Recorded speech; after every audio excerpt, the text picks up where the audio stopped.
Mansfield. Now, Bazza had an accident when he was just 19, which left him unable to use his arms or legs.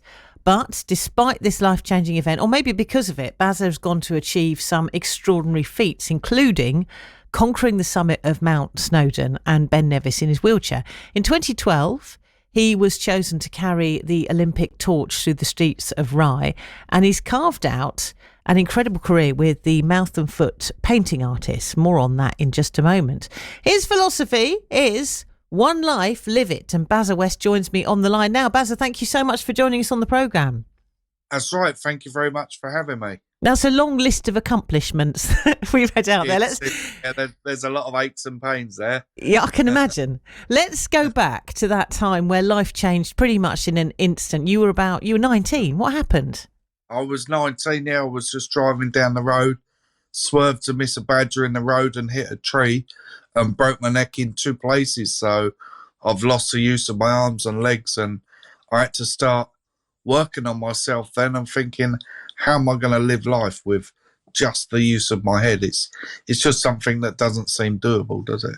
Not at 19, especially when, you're so active, you're so vibrant and young and healthy, and suddenly you have to adapt to a very different type of life. How did you even begin to process that?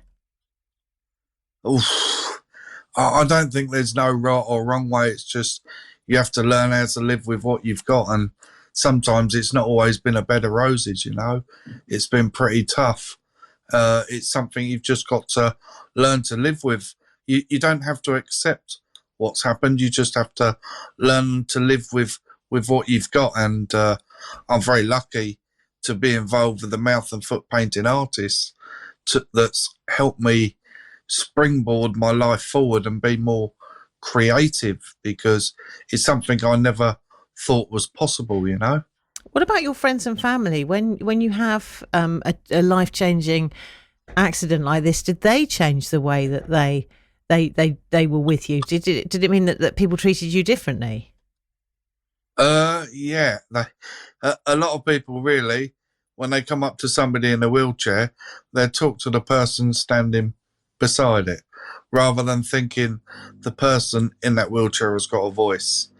It's sometimes you can be shunned upon and maybe not taken seriously. Do you know what I mean? And it was tricky to get your head around that, because I'm still the same person in my head. I just can't use my arms and legs, I can imagine that is remarkably frustrating, but you really found your voice again, didn't you? And achieved things that a lot of those people talking over you in your wheelchair would never, ever dream of. No, totally. And some of the things that I've done from now, I never thought was possible. It's just the goals I score now, I find, are far greater than the goals I scored before my injury, because I have to work a lot harder at them. So where does the recovery start then? You come round after this accident, you realise that life has changed. I can imagine there was a very long period of rehabilitation.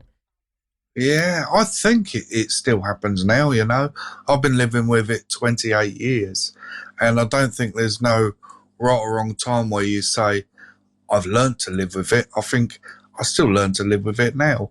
I still look at people that are running and cycling and training. I still want to do that. My mind's still the same.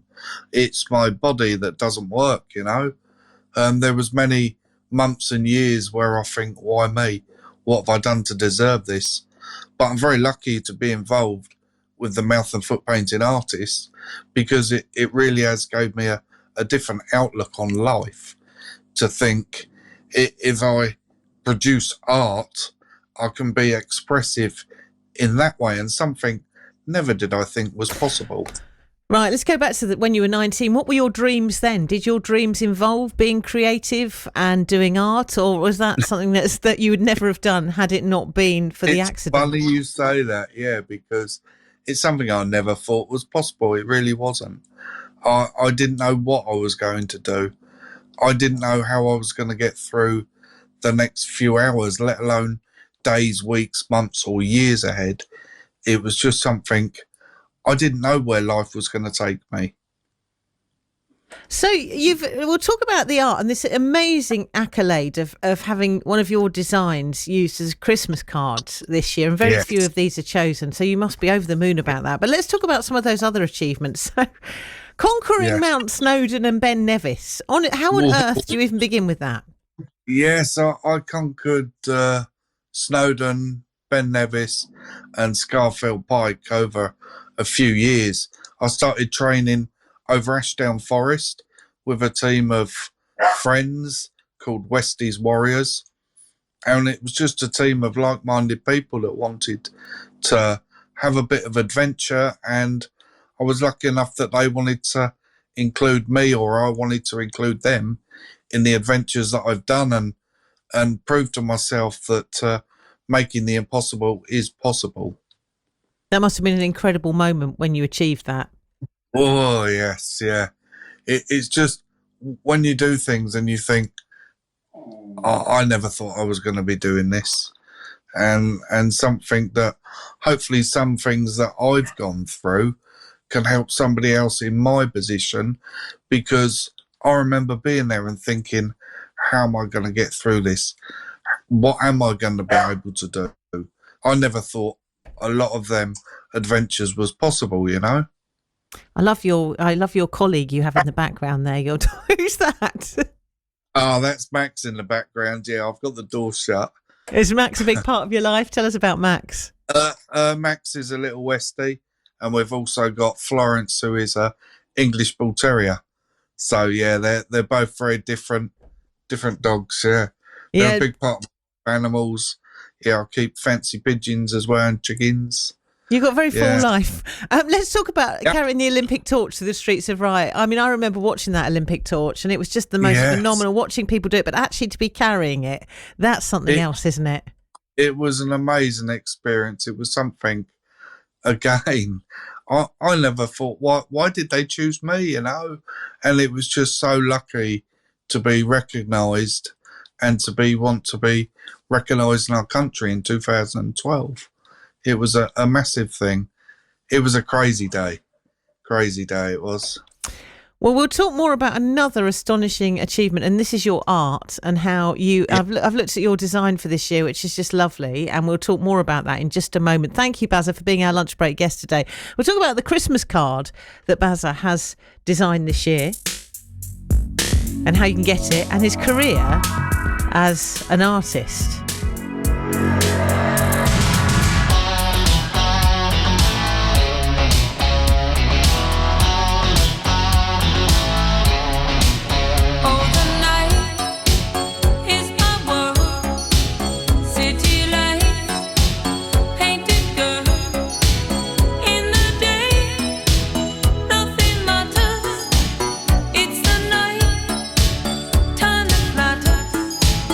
In the night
make myself believe it.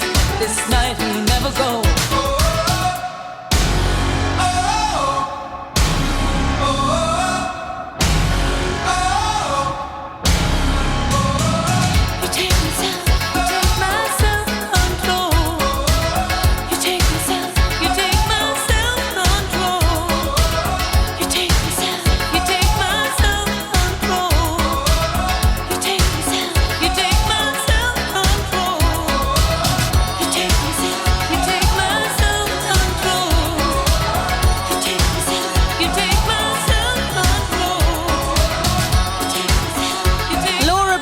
Self-control. My lunch break guest story is remarkable.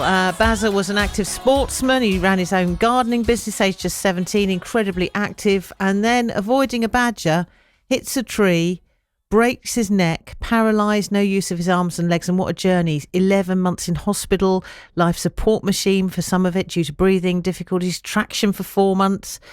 And then he was looking at a very bleak future, but actually his future was an incredible one. And I'm looking at his artwork now, and it is beautiful, very vibrant.